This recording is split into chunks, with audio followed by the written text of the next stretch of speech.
Lesson number 4. Attitude is everything. Your mind and your body are part of the same system. They influence each other. When you are happy, you look happy, you sound happy, and you use happy words. Try to be miserable while you jump in the air and clap your hands, or try to be happy as you slouch in a chair and let your head droop.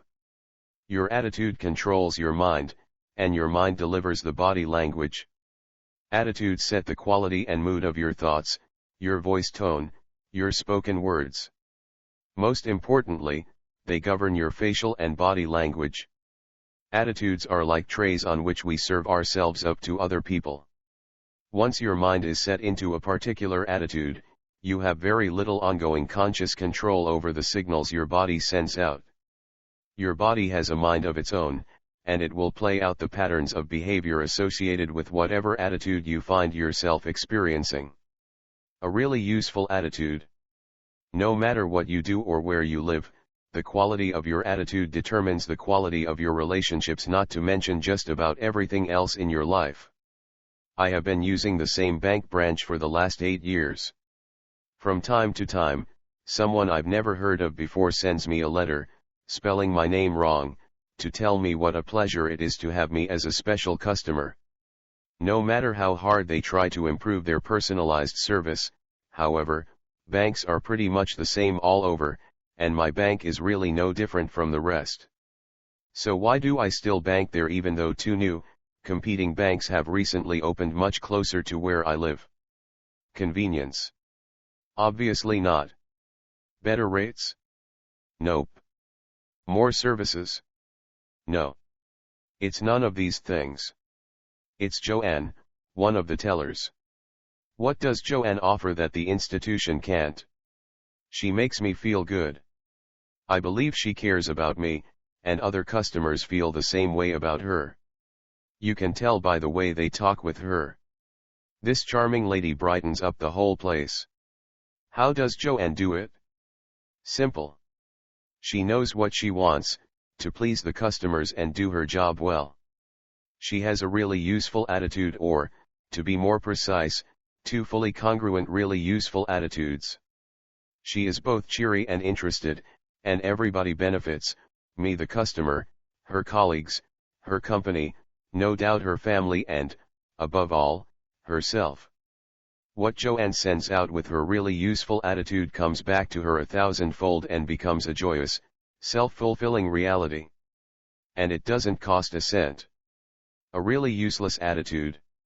Any 2 people can have wildly different attitudes toward the same set of experiences. However, when 2 people react to the same experience with the same attitude, they share a powerful natural bond. Attitudes have the tendency to be infectious, and because they are rooted in emotional interpretation of experiences, they can be distorted and shaped. They can be wound up or wound down. What happens when people lose control and become angry? They look belligerent, body language, their voice tone is harsh, and they use menacing words. They can be very scary to be around. From the point of view of making people like you, or even getting willing cooperation, we call this a really useless attitude. How often have you seen infuriated parents berating their children for knocking over the bananas at the supermarket? Or bored, uninterested shop assistants? Or cranky, impatient doctors? They are all putting out useless attitudes.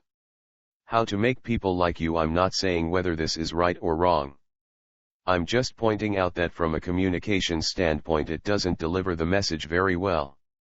Assuming they have a message. And that's often the point.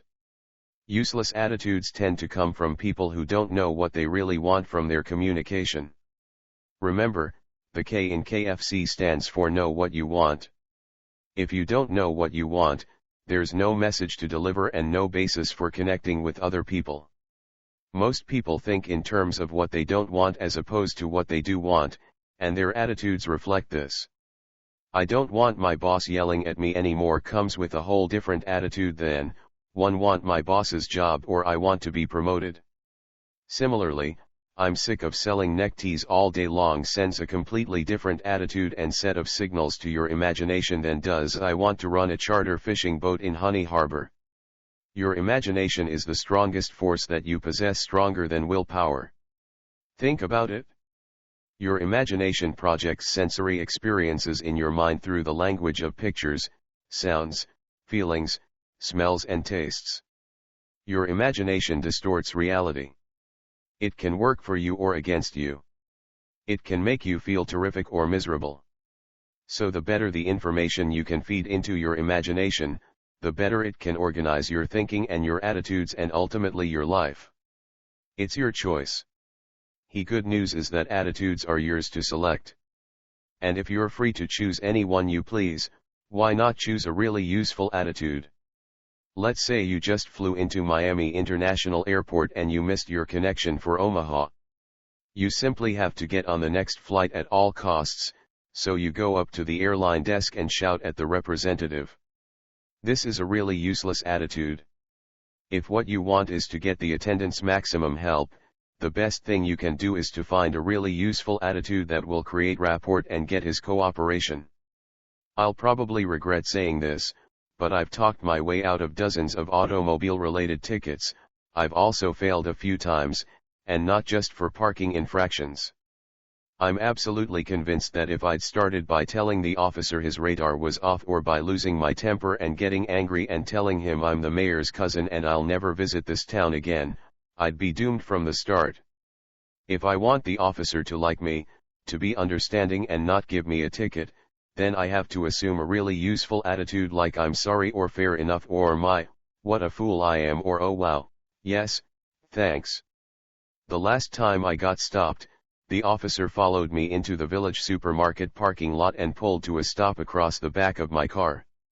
I got out and walked to his car. From his physical appearance, with his beard and body set, I figured he was a kinesthetic, or feeling-based person. You'll learn more about this later, so the first words out of my mouth were fair and square. That's because there was no doubt I was in the wrong. He gave me a well-deserved speech about what I'd done and let me off with a warning. The point is that my attitude set the tone of the encounter because I knew what I wanted. In face-to-face situations, your attitude precedes you. It is the central force in your life. It controls the quality and appearance of everything you do. It doesn't take much imagination to dream up some really useless attitudes: anger, impatience, conceit, boredom, cynicism. So why not take a moment to contemplate and feel a really useful attitude? When you meet someone for the first time, you can be curious, enthusiastic, inquiring, helpful or engaging. Or my favorite, warm. There's something intoxicating about warm human contact. In fact, scientists have discovered that it can generate the release of opiates in the brain. How about that for a really useful attitude? Needless to say, all the above are more useful than revenge and disrespect. Ask yourself, what do I want, right now, at this moment? And which attitude will serve me best? Remember, there are only two types of attitudes to consider. Triggering happy memories. You know how certain sounds can remind you of something special in your life? When I was 8, my mother took me to a resort where I stood next to a man making fresh donuts while Paul Anka sang Diana in the background. Now, whenever I hear this song, it triggers the smell of fresh donuts and the memory of that happy holiday. It's the song that triggers the memory. A trigger can be a sound or something visual. It can also be a feeling or action. And believe it or not, it can be a clenched fist. Follow the steps below, and you'll see what I mean. Use the hand you write with and clench your fist tightly. Then release. Repeat the action a couple of times. This will be your trigger. 1. Pick a really useful attitude, one that you know will be useful when you first meet someone. It can be curious, resourceful, warm, or patient, or any attitude you think will work for you. But it must be one that you have experienced at some time in your life and can recall on demand. 2. Find a comfortable spot, quiet and not too bright, where you won't be disturbed for 10 minutes. Sit down, place both feet on the floor, breathe slowly into your abdomen, not your chest, and relax. 3. Now you're ready. Close your eyes and picture a time in your life when you felt the attitude you have chosen. In your mind's eye, make a picture of this specific event. Put in all the detail you can remember. What was in the foreground and background? Is the picture sharp or fuzzy, black and white or color? Is it large or small? Take your time and make it as real as you can. Now step into that picture and look out through your own eyes. Take note of what you see. 4. Next, bring up the sounds associated with this picture. Notice where the sounds come from, the left, the right, in front, or behind. How loud or soft are they? What kinds of sounds are they? Music. Voices. Listen to the tone and the volume and the rhythm. Listen deeply, and the sounds will come flooding back. Listen to the quality of each sound and try to hear how it contributes to your chosen attitude. 5. Bring in the physical sensations associated with the event, the feel of the things around you, the air temperature, your clothing, your hair, what you're standing or sitting on. Next, notice the feelings inside your body. Where do they begin? Perhaps they move around in your body. Move your concentration deep into these wonderful feelings and enjoy them. Ride with them. Notice any smells and tastes that want to be included, and savor them, too. 6. With your outside eyes still closed, look out through your inside eyes again at the scene. Make the pictures sharper, brighter, bolder, and bigger. Make the sounds stronger, clearer, purer, and more perfect. Make the feelings stronger, richer, deeper, warmer. Follow the intensity of the feelings if they move from one place to another, then loop them back to the beginning and intensify them. Loop them over and over as they get stronger and stronger. Let the feeling flood all over you. 7. Make everything twice as big and strong and pure. Then double it again. And again. Now your whole body and mind are luxuriating in the experience of it all. Seeing it, hearing it, feeling it. Make the sensations as strong as you can, and just when you can't make them any stronger, double them one more time and clench your fist hard and fast as you anchor the height of the experience to your trigger. Feel the sensations pour through you. Intensify them again, then clench your fist at the height of the feelings and release. Relax your hand and feel the sensations pour through your body. Do this one more time, then relax your hand and the rest of your body. Come down in your own time and relax. Wait a minute or so, then test your trigger. Make a tight fist and notice the feelings rush into all your senses. Test it again after a couple of minutes. You are ready to use this really useful attitude whenever you want. When we are dealing with fellow humans, useful and useless. How many times have you seen a newsmaker give a TV interview when she's frustrated? Or a salesperson serve you in a store when he clearly wishes he were somewhere else, a colleague who is sarcastic to the very person who can get the photocopying done faster if desired, or passengers being rude to the cab driver who is the only person with the means to get them to the church on time. These are all really useless attitudes. As far as communication is concerned, they are virtually guaranteed to fail. A really useful attitude is one of the major delivery vehicles of the likability factor, and it works like a charm. Your posture, your movements, and your expression will speak volumes about you before you even open your mouth. The sooner you know what you want and which is the most useful attitude to help you get it, the sooner your body language and your voice and your words will change to help you get it. The conclusion is obvious. People who know what they want tend to get it because they are focused and positive, and this is reflected outward and inward in their attitude.